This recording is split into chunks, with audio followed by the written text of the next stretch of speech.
কেকা সম্ভবত একটা drug addicted ছেলের পাল্লায় পড়েছে। কি বলছো এসব? তুমি একটু জিজ্ঞেস করে দেখো তো। তবে সরাসরি কিছু বলো না, একটু ঘুরিয়ে পেঁচিয়ে। কিন্তু আমার এইসব অভিযোগ শুনতে ভালো লাগে না, বুঝতে পারছো তুমি? হ্যাঁ, তোমার তো এখন কিছুই ভালো লাগে না, তোমার তো এখন আমাকেও ভালো লাগে না। লাগে না? কোনো সমস্যা? কোনো সমস্যা আছে? আচ্ছা, আপনি আমাকে বলছিলেন যে একটা বিপদ আছে আমার, কেন বলছিলেন এ কথা? কেন জানি মনে হলো। দেখো যুথি, আমি বারবার বলতে পারবো না। যদি না আসি তাহলে তুমি কি করবে? তুমি জানো না? গার্লফ্রেন্ড তো দেখতেছি মাশাআল্লাহ ভালোই। জি না মানে অনেক ভালো, তোমার জন্য অনেক কিছু করে। তুমি একদিন নিয়ে আসো না। কেন? ও, তুমি এসে পড়েছো? সরি, আমার একটু দেরি হয়ে গেল। আসলে আমার তো গাড়ি নেই, তা ওই জ্যাম ট্যাম ঠেলে আসতে হলো আর কি। আমি কি তোমার কাছে কোনো কৈফিয়ত চেয়েছি? না, তা না। তাহলে খোটা দিচ্ছ কেন? গাড়ি নেই বলে খোটা দিচ্ছ কেন? টাকা এনেছো? না। মানে? আমি আর তোমাকে 1 টাকাও দেব না। এসব কি ছেলে মানুষই হচ্ছে যুথি? ছেলে মানুষই না, টাকা যে তোমাকে আর দেব না সেটা বলতেই আজ এখানে এসেছি। তুমি টাকা না দিলে আমি তোমাকে কি করতে পারি সেটা তো তোমাকে আমি বলেছি না? হ্যাঁ বলেছো। তুমি পরোয়া করো না? না করি না। আমি এখন আসি। তাহলে এটাই তোমার শেষ সিদ্ধান্ত? আমার অফারটা তুমি ভেবে দেখতে পারো যুথি। আমি তোমার খারাপ চাই না, কিন্তু যদি আমাকেই খারাপ থাকতে হয় তাহলে তো আমি কাউকে ভালো থাকতে দিতে পারি না।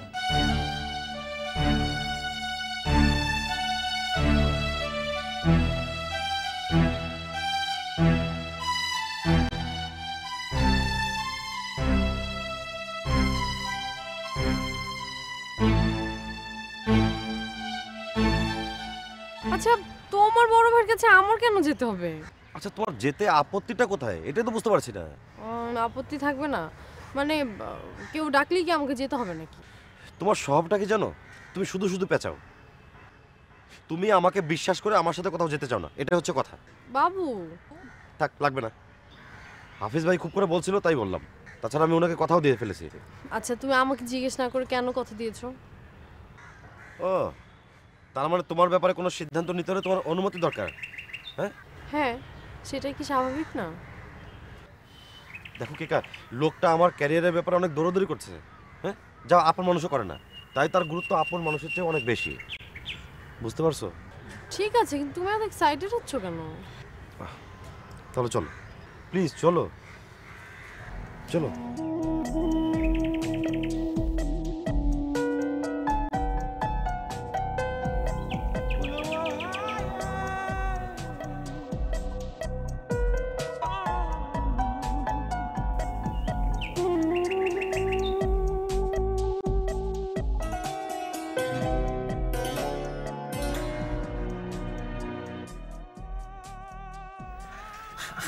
আচ্ছা ভাই, মানে মেয়েটা আমাকে নিয়ে এমন করতেছে কেন বলেন তো ভাই? তার মানে কি আপনার মনে হচ্ছে ওই মেয়েটা আপনার প্রেমে পড়ে গেছে? না মানে সেরকম কিছু না, মানে আমার আসলে হয়েছে কি, তবে কি তবে? না মানে বলতেছিলাম কি যে আপনি তো আবার অন্যভাবে নিতে পারেন। মানে আসলে হয়েছে কি যে ভাইয়া আপনি ফুটেজ খাইতেছেন কেন ভাই? ফুটেজ কেন খাইতেছেন? এটা কোন খাবার? এটা আগে কখনো খাই নাই। চাইনিজের মতো? ও বুঝতে পারছি, তাহলে ইটালিয়ান ফুড না? আরে মিয়া ভাই, এসব কিচ্ছু না, এটা মানে এটা আর কি, ওই যে দেরি করতেছেন, দেরি। ও কিন্তু ভাই মানে ঘটনা কিভাবে বলি, মানে মেয়েটাকে দেখে ঠিক আছে না, মানে আমি কিরকম যেন একটা মানে উইকনেস হয়ে গেছি, কিরকম যেন একটা দুর্বলতা চলে আসছে, মানে কিরকম যেন একটা ভাব চলে আসছে। না না, আপনি যেটা এরকম ভাবতেছেন ওইরকম না, মানে যা ভাবতেছেন ওইরকম কিন্তু না। তাহলে কি বলেন না রে ভাই? ঘটনা হচ্ছে কি যে মানে হয়েছে কি যে মানে মেয়েটাকে দেখে হ্যাঁ আর কিছু একটা আনইজিনেস চলে আসছে ভাই মানে আমি বুঝতাম আনইজিনেস চলে আসছে আমার ভিতরে। আচ্ছা আমি এখন যেটা চাইছি আপনি এমন একটা দিয়ে ঠিক আছে না, এমন একটা সলিড কিছু বানিয়ে দেন মানে আমি কিভাবে চলবো এই বুদ্ধিটা ভাই আমাকে একটু দেন। বোধ তো হয়ে গেছে রে ভাই, কিরকম ক্লিয়ার। কিরকম মানে পুরো রাস্তা মনে করেন যে আপনার ক্লিয়ার, আপনি শুধু এরকম হাঁটতে থাকবেন সামনে দিকে, তাহলে দেখবেন যে ওকে রাস্তা পুরো ক্লিয়ার। তাই আমি এখান থেকে বিসমিল্লাহ আমার নাম নিয়ে ছড়াই দিয়ে এরকম হাঁটতে থাকবেন। একদম আপনি ক্লিয়ারলি এরকম হাঁটতে থাকবেন সামনে।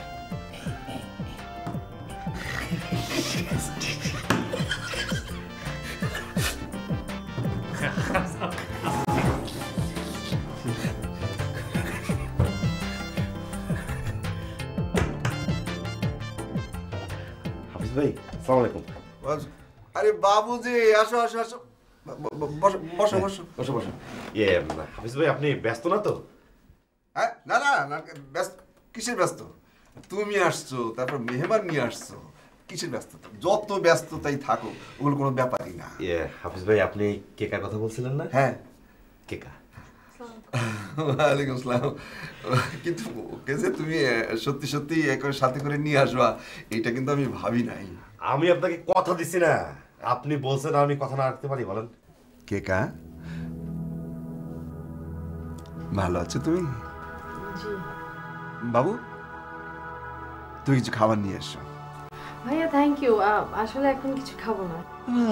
খাবো না বললে তো হবে না, তুমি আমার এখানে প্রথম এলে,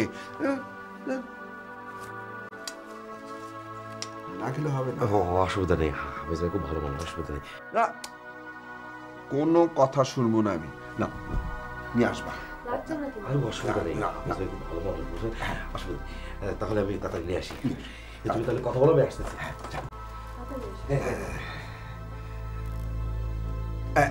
এখানে এখানে বসো, এখানে। ঠিক আছে। না না এখানে বসো, কাছে আসো, বসো বসো, কোনো অসুবিধা নেই।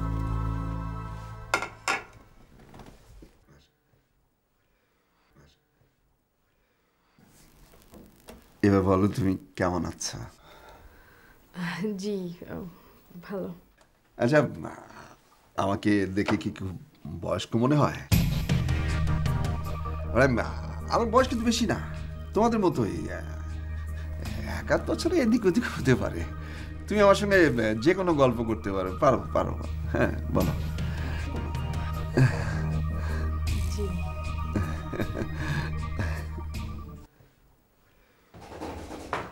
স্যার স্যার ওখানে আজকে আমরা হঠাৎ করে হারা ফেলছি স্যার। হারিয়ে ফেলেছো আমরা? মানে ওই কেকার তো আজকে বাসা থেকে বের হওয়ার কথা ছিল না। ছিল না মানে এই আমরা ওদের বাসায় গিয়ে দেখি যে কেকা বের হয়ে গেছে গা। এবং আস্তে আস্তে বলেন, আস্তে আস্তে বলেন। মানে ঘটনা হলো কি স্যার, কেকার তো আজকে বাসা থেকে বের হওয়ার কথা ছিল না, কিন্তু হঠাৎ করে কেকা বাসা থেকে বের হয়ে গেছে। এবং ওরা বাসা থেকে বের হয়ে প্রতিদিন যে জায়গায় গিয়ে বসে আমরা সেখানে গেছি, যা শুনলাম ওরা ওখান থেকে অন্য জায়গায় চলে গেছে। উফ উফ না স্যার, উফ না।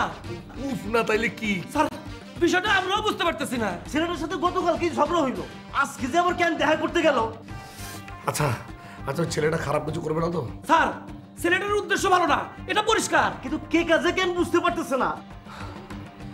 মানুষ যখন ভালোবাসে তখন তার চোখে একটা মায়াঞ্জন পড়ে থাকে, তাই সে প্রিয় মানুষের কোনো ভুল দেখে না, বুঝতে পেরেছেন?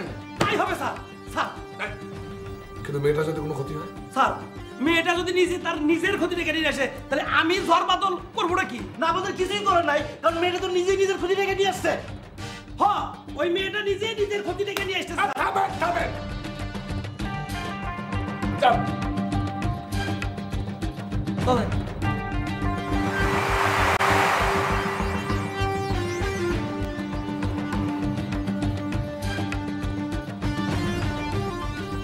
কিছুই করার নেই বুঝলে, বাবুর যে কোয়ালিটি তাতে ওকে দিয়ে কিছু হবে বলে মনে হয় না। আমি ওকে কথাটা বলতে পারিনি, তোমাকে বললাম আর কি। কিন্তু ভাইয়া আপনি তো বলেছেন যে আপনি ওর একটা ব্যবস্থা করে দিবেন। বলেছি বলেছি ওটা সান্ত্বনা দেওয়ার জন্য। কি করবো বলো, ছোট ভাই, কিছু তো একটা করে দিতে হবে নাকি? আমি চিন্তা করে দেখলাম যে ওকে আমার এখানে একটা কাজের ব্যবস্থা করে দেবো। ভাইয়া ও না আপনাকে টাকা দিয়েছে? দিয়েছে, দিয়েছে তো, কিন্তু ওই কটা টাকা কি হয় তুমি বলো? তবে মেশিন কিনতে হবে, মেশিন চালাতে জানতে হবে, আরো আরো অনেক কিছু জানতে হবে।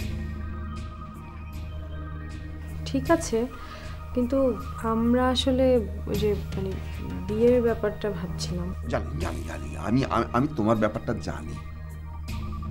বাবুর মতো একটা অপদার্থকে তুমি যে কি পরিমাণ ভালোবাসো সেটা আমি খুব ভালো করে জানি, কিন্তু আমি তোমাকে একটা উপদেশ দেই। আমার মনে হয় বিয়ের ব্যাপারটা নিয়ে তুমি আরেকটু ভাবতে পারো। মানে? তুমি বুদ্ধিমতী মেয়ে, তোমাকে বেশি কিছু বুঝিয়ে বলার দরকার নেই। তবে এটুকু শুধু বলি, প্রেম করা যায় কিন্তু অনেকের সাথে, বিয়ে দেখে শুনে বুঝে তারপর। ওই ঝামেলা হয়েছে কি, ওই চিকেন ফ্রাই পাইনি, পরে ওই যে ফ্রুট কেক, চানাচুর আর কোল্ড ড্রিঙ্কস। পছন্দ করে তো? হ্যাঁ, ও তো ওই ফ্রুট কেক খুব পছন্দ করে। আচ্ছা ঠিক আছে, তাহলে তুমি পাশের রুম থেকে ওই যে হাফ প্লেট আছে, হাফ প্লেট আছে নিয়ে আসো। কেকা কেকা, জি। একটা জিনিস লক্ষ্য করছো, বাবুর মধ্যে কেমন একটা পিয়ন পিয়ন স্বভাব আছে না? তুমি একজন পিয়নকে কিভাবে মালিকের আসনে বসাবা? তার চেয়ে বরং যে মালিক। এগুলো না? হ্যাঁ হ্যাঁ হ্যাঁ, ঠিক আছে, এই যে গ্লাস।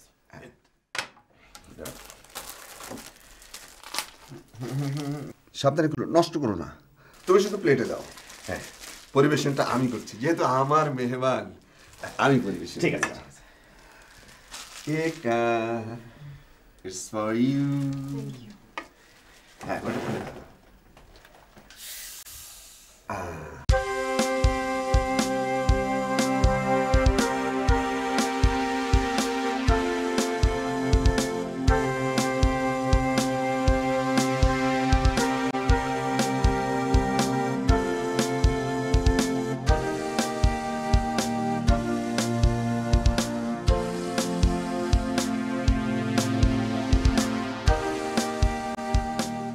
আচ্ছা আপনি এভাবে নিয়ে প্লিজ চুপ, আস্তে বসুন প্লিজ। যদি কেউ দেখেন? কেউ দেখবেন, আপনি বসুন প্লিজ, বসুন না।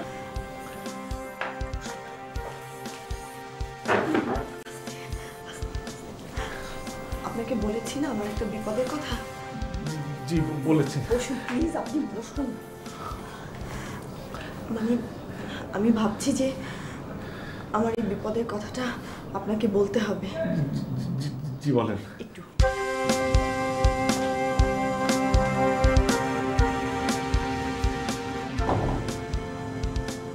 আপনি দরজা বন্ধ করুন। আপনি দরজা বন্ধ করুন। প্লিজ বসুন। চলে না, বসুন প্লিজ। দেখুন, আমি কোনো রিস্ক নিতে চাই না। আমি চাই এই ঘরের বাইরে যেন কথাটা না যায়। জি আপনি প্লিজ আপনি বসুন। আপনি বলেন। দেখুন, কেন আজ আপনাকে আমার নির্ভরযোগ্য মনে হচ্ছে আমি জানি না। আমার আশেপাশে যারা আছে তাদের কাউকে আমি বিশ্বাস করতে পারছি না। তবে আজ বিশ্বাস করার মতো একজন বন্ধু আমার খুব প্রয়োজন। জি আপনি আপনি বলতে পারেন, তবে আপনি আমাকে কতটা বিশ্বাস করতে পারেন সেটা কিন্তু আমি নিজে জানি না। প্লিজ এভাবে বলবেন না, আমি দোটানায় পড়ে যাব। আজ আমি বিপদে পড়েছি, একজন বন্ধু আমার খুব দরকার। আচ্ছা আপনার বিপদটা আসলে কি ধরনের? আমি একটা ভুল করেছিলাম। তখন আমার বয়স 19 বছর। আমি একটা ছেলেকে ভালোবাসতাম, কিন্তু আমরা 1 বছরের মধ্যে আসলে রেজিস্ট্রি করে বিয়ে করে ফেলি। তখন তো আসলে এত হিসেবি বুদ্ধি ছিল না, আবেগে ভাসছি। আপনাকে বলতে বাধা নেই যে আমরা আসলে দুজন একসাথে ছিলামও কিছুদিন, স্বামী স্ত্রীর মতো। বেশি দিন না, 1.5 মাসের মতো। এর মধ্যে আমি ওর খারাপ কিচ্ছু দেখিনি। হঠাৎ 1.5 মাসের মাথায় মানুষটা গায়েব হয়ে গেল। আমি যে কি অসহায় হয়ে পড়লাম। পরে না পেরে বাবার বাড়ি চলে গেলাম। খুব অশান্তি হয়েছিল, কিন্তু কিছু করার নেই। একটা ফোনও করেনি জানেন। ছেলেটা যখন একদম আমার জীবন থেকে মুছে গেল, তখন সুজার সাথে আমার বিয়ে হলো। আচ্ছা, ওই ছেলের বন্ধু বান্ধব, ফ্যামিলি, মানে যারা বিয়ের সাক্ষী দিয়েছিল তার সঙ্গে আপনার যোগাযোগ হয়নি? আসলে ফ্যামিলি বলতে আমি কাউকেই চিনি না। দু একজন বন্ধু বান্ধবকে চিনতাম, কিন্তু তারাও কিছু বলতে পারেনি। তারপর বলুন তো। তারপর হঠাৎ সুজার সাথে বিয়ে 2 বছরের মধ্যে একদিন ওর ফোন এলো। ওর নাম কায়েস। প্রথমে খুব মানবিমান। দাঁড়ান, কোথায় ছিল একদিন? ওনাকে ইন্ডিয়ায় গিয়েছিল কাউকে কিছু না জানিয়ে, আর ওখানে উগ্রপন্থী সন্দেহে ওকে আটকে রাখা হয়েছিল। শেষে বলল খুব টানাটানি। আমার কাছে 10,000 টাকা চাইলো, আমি দিলাম, আর তারপর থেকে শুরু। এটা তো ব্ল্যাকমেইলিং। আচ্ছা, আপনি কতদিন টাকা দিয়েছেন? অনেক দিন। আমার গয়না গাটি, ফিক্সড ডিপোজিট যা ছিল সব শেষ। আমি না আর পারছি না। আচ্ছা, আপনার যে টাকা পয়সা, গয়নাগাটি, ফিক্সড ডিপোজিট শেষ, ওই কায়েস নামের লোকটা, ওনাকে বলেননি? আমি জানিয়েছি, কিন্তু এখন আমাকে বলছে ব্ল্যাকমেইল করবে, সবকিছু সুজাকে জানিয়ে দেবে। আমি কি করবো বলুন? তো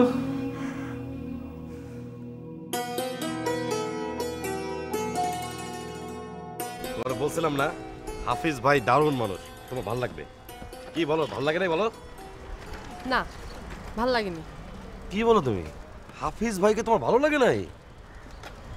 তোমাকে ভালো লাগেনি মানে কি? মানে বুঝো না? কি করতেছিল অফিসে এগুলা, পিয়নের মতো, চাকরের মতো? কি করলাম আমি? কি করলাম? কিছু করনি না? না। আই তুমি রিকশা থেকে নামো। কেন রিকশা? আই থামেন। ভাই থামেন। নামো, তুমি রিকশা থেকে নামো। নামো। কেন নামবো কেন? নামো। আচ্ছা, তোমার মাথা কি খারাপ হয়ে গেছে নাকি? নামো। যাও। আরে যান। এটা কি করলা তুমি? হ্যাঁ?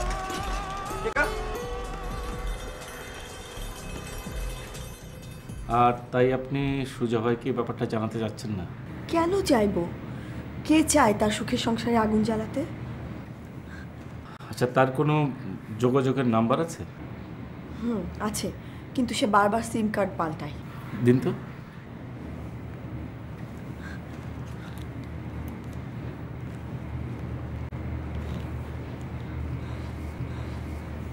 আপনি কি সত্যি আমাকে সাহায্য করবেন? আমি কতখানি সাহায্য করতে পারবো জানি না, তবে পুলিশ হলে বেশি পারতো। কিন্তু আপনি তো পুলিশকে জানাতে চাচ্ছেন না, পাবলিসিটির ভয়। না, এর মধ্যে পুলিশ এলে কাজ আরো খারাপ কিছু করবে। ও সব পারে। এখন পর্যন্ত কত টাকা নিয়েছে বলতে পারেন? অনেক, 8-10 লাখ তো হবেই, আমি হিসেব রাখিনি। শেষ কবে বা কত টাকা দিয়েছেন বলতে পারেন?